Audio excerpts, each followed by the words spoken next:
Welcome to Ferris's Room VR. This project is based on artist Sarah Keenlyside's full-scale recreation of Ferris Bueller's bedroom at Ferris Fest, the 30th anniversary celebration of Ferris Bueller's Day Off that took place in Chicago in May 2016. Click on different items in the room to hear how Sarah found or made them, toss Ferris's baseball, or play some sounds on his synthesizer. If you want to see more of Sarah's process in action, check out our feature documentary, Ferris's Room, a Hollywood Suite original production.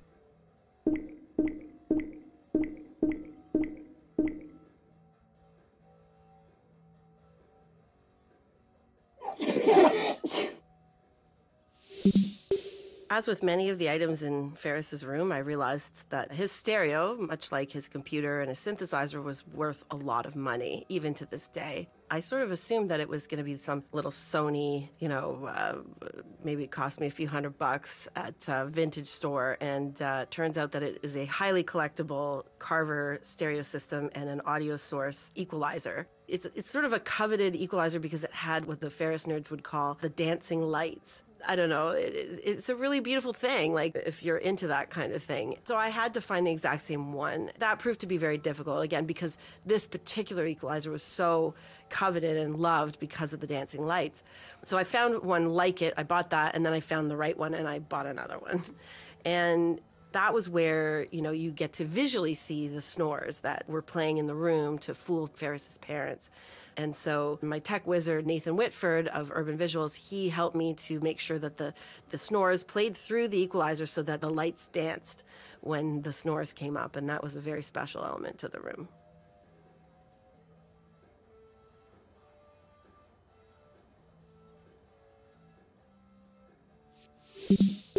When I did the room in Chicago,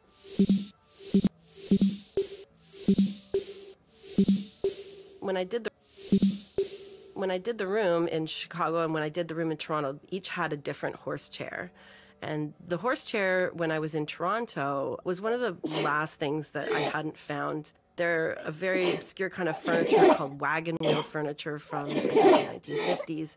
And I'd found some, in like Texas and things like that on, secondhand sites, but there was no way I was going to be able to ship a giant chair all the way to Canada.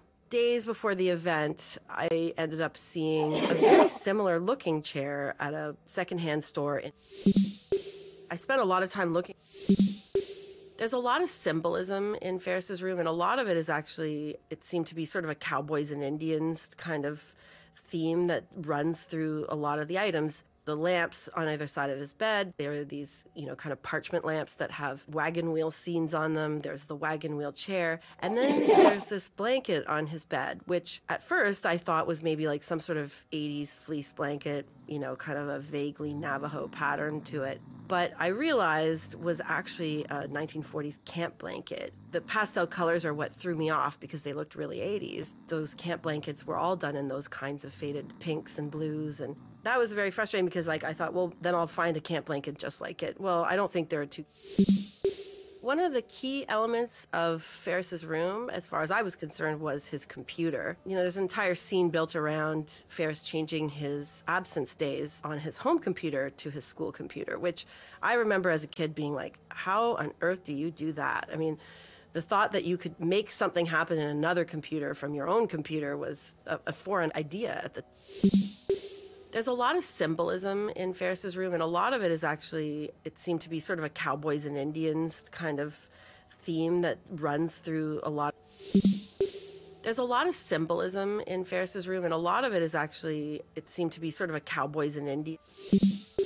One of the key elements of Ferris's room, as far as I was concerned, was his computer. There's an entire scene built around Ferris changing his absence days on his home computer.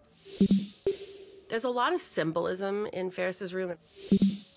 One of the key elements of Ferris's room, as far as I was concerned, was his computer. There's an entire scene built around Ferris changing his absence days on his home computer to his school computer, which I remember as a kid being like, how on earth do you do that? I mean, the thought that you could make something happen in another computer from your own computer was a foreign idea at the time for me. I really wanted to find the same computer that he had.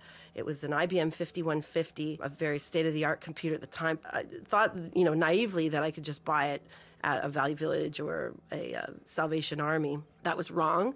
And I ended up finding it and borrowing it at the very generous gesture of a guy named Sid Bolton, who runs the Personal Computer Museum in Brantford, Ontario. Never would have thought to look in Brantford to see if I could find this computer. But literally, I walked into this guy's museum and he allowed me to walk out with the IBM 5150 computer, which Sid had programmed for me on a floppy disk to have Ferris's report card with his absence days counting down, just like it did in the movie. And that was probably one of the most special elements of the room that we were able to pull off.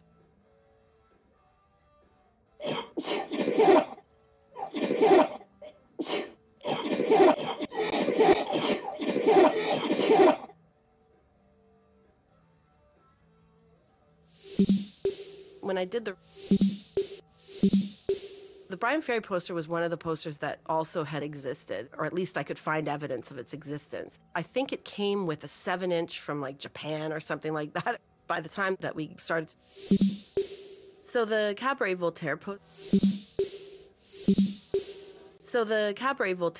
is probably one of the more coveted items in the room. I had a lot of people write to me when I was crowdsourcing for all of these items saying, if you ever find that Cabaret Voltaire poster, let me know, or I'll buy it from you, or whatever. It's very visible in the room, and like many elements in the room, really just doesn't exist. You can't find this poster. I couldn't even find pictures of the poster. I just knew that, what I could see in the movie.